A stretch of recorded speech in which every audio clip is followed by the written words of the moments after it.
સુરતમાં બીઆરટીએસ કર્મચારીઓ હડતાલ પર ઉતર્યા છે। પગારના મુદ્દાને લઈને આ કર્મચારીઓ હડતાલ પર ઉતર્યા છે। સુરતથી આ મહત્વના સમાચાર સામે આવ્યા છે, જ્યાં કર્મચારીઓ આંદોલનના મૂડમાં જોવા મળી રહ્યા છે। પગારની વાતને લઈને આ બીઆરટીએસ કર્મચારીઓ હડતાલ પર ઉતરી આવ્યા છે।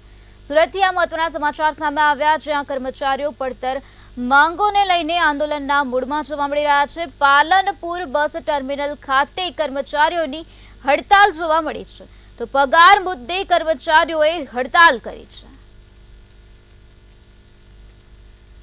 તો પડતર માંગોને લઈને કર્મચારીઓ આંદોલનના મૂડમાં જોવા મળી રહ્યા છે। પાલનપુર બસ ટર્મિનલ ખાતે કર્મચારીઓની હડતાલ જોવા મળી છે। સુરતથી આ મહત્વના સમાચાર સામે આવ્યા, જ્યાં બીઆરટીએસ કર્મચારીઓ આજે પગારની વાતને લઈને કર્મચારીઓએ હડતાલ કરી છે।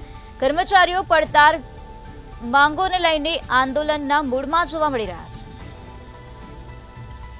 તો પાલનપુર બસ ટર્મિનલ ખાતે કર્મચારીઓની હડતાલ જોવા મળી રહી છે।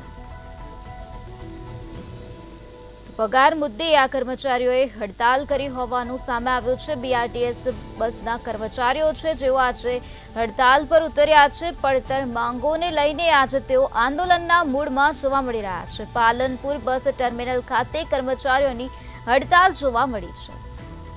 સુરતમાં આજે બીઆરટીએસ કર્મચારીઓ હડતાલ પર ઉતર્યા છે। પગાર મુદ્દે આ બીઆરટીએસ કર્મચારીઓ હડતાલ પર ઉતર્યા છે। કર્મચારીઓ પડતર માંગોને લઈને આંદોલનના મૂડમાં જોવા મળી રહ્યા છે। પાલનપુર બસ ટર્મિનલ ખાતે કર્મચારીઓની હડતાલ જોવા મળી છે।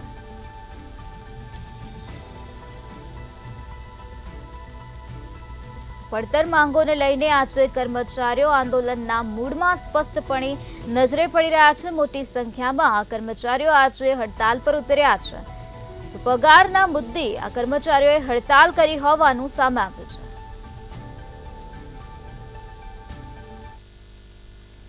માગણી એવી છે, 2 મહિના તેમને કહેવા માંગે છે કે 22,500 પગાર આપવાના છે, પણ અમને માર્ચ મહિનામાં કીધું હતું, અત્યાર સુધી પગાર 22,500 આપ્યા નથી।